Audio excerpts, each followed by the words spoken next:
dar continuidade ao nosso estudo ainda sobre os conceitos de redes e internet, e agora vamos falar sobre endereçamento IP. Especificamente sobre endereçamento IP, é muito importante que tu saiba que existem algumas determinações que indicam padrões de endereçamento IP usados na internet. Observa aqui uma menção que eu acabo fazendo para que a gente entenda melhor isso. Primeiro, IP significa o protocolo da internet. Tá aí tranquilo. E é o endereço que identifica os computadores conectados à internet.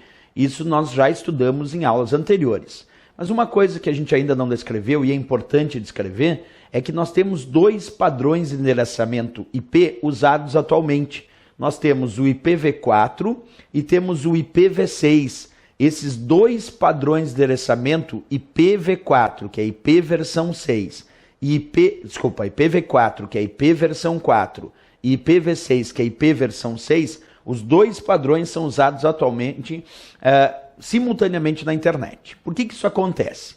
É que o padrão IPv4, que é um padrão mais antigo, ele entrou num estado de esgotamento.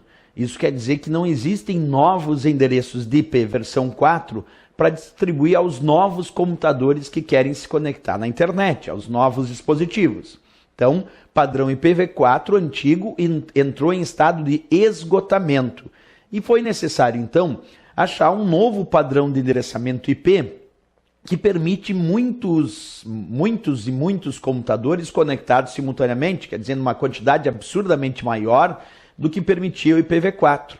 Então, o IPv6, que é um novo padrão de endereçamento IP, é um padrão que vai permitir uma quantidade muito maior de endereços de IP para computadores conectados na internet simultaneamente. Mas se a prova perguntar, olha o que eu estou dizendo.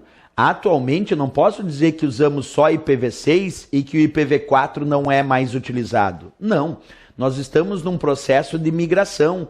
E esse processo de migração, ele é gradual e lento. Então nós estamos usando IPv4, é verdade, mas também estamos migrando para o padrão IPv6. Então os dois padrões são utilizados atualmente na internet. Outro ponto a ser destacado é que o padrão IPv4 é um padrão de apenas 32 bits. E o padrão IPv6 é um padrão de 128 bits, que permite, como eu disse, uma quantidade muito maior de computadores conectados à internet de forma simultânea. E para isso veio o IPv6, como uma nova tecnologia de endereçamento IP para permitir mais e mais computadores conectados à internet de forma simultânea. Ok, se a gente percebeu isso como uma diferença bem relevante para a prova, vamos verificar então as características dos dois de forma comparativa. Acompanha aí comigo na tela do teu computador. Então foi lá, o IPv4, padrão de 32 bits. A representação dele se dá por números decimais de 8 bits, separados por ponto. Então, como são 4 octetos de 8 bits, nós temos aqui 4 partes separadas por ponto. Cada uma dessas partes carrega 8 bits. E por isso que ele tem 32 bits, porque ele é formado por 4 partes de 8 bits. Isso o padrão IPv4, aquele que tem um total de 32 bits e que é antigo e que entrou num estado de esgotamento porque não tem mais novos endereços IPv4 para distribuir aí para os novos computadores que querem se conectar na internet. Já o padrão IPv6, que é um padrão mais moderno, é um padrão, vamos dizer assim, que representa o futuro da internet, observa como ele é formado. Ele é formado então por 128 bits, como eu disse. Sua representação se dá por números hexadecimais de 16 bits, separados por 2 pontos. E aqui tem um exemplo de endereçamento IPv6, assim como aqui em cima tinha um exemplo de endereçamento IPv4. Então vimos também as características que diferenciam o padrão IPv4, IP versão 4, e o padrão IPv6, IP versão 6, para se tornar o endereço que identifica os computadores conectados à internet, ok? Bem, aqui eu tenho para vocês um slide, esse slide é importante que eu diga, ele é do Comitê Gestor da Internet no Brasil, a fonte dele, que é o órgão que regulamenta as funcionalidades, as normas para o uso da internet no Brasil, o Comitê Gestor da Internet, também chamado de CGI. E o Comitê Gestor da Internet, por ser o órgão oficial que vai determinar as normas e regras, é ele quem está no topo dessa conversão de padrão de endereçamento IPv4 para IPv6.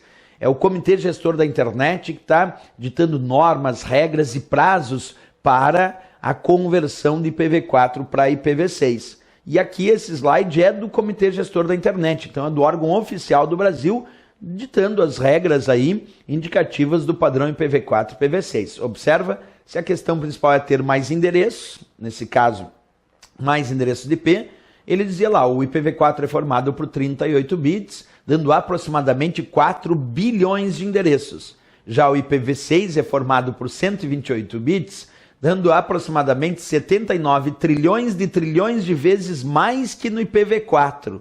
É uma coisa tão absurda que a gente não consegue nem imaginar a quantidade de endereçamentos do padrão IPv6. Quer dizer, ele diz 79 trilhões de vezes mais que o IPv4. Então o IPv6 vai permitir uma quantidade absurdamente maior de computadores conectados de forma simultânea na internet. Lembrando que cada computador conectado à internet precisa ter um endereço de IP que o identifica. E o padrão IPv6 veio para revolucionar, porque permite uma quantidade absurda de computadores conectados de forma simultânea, certo?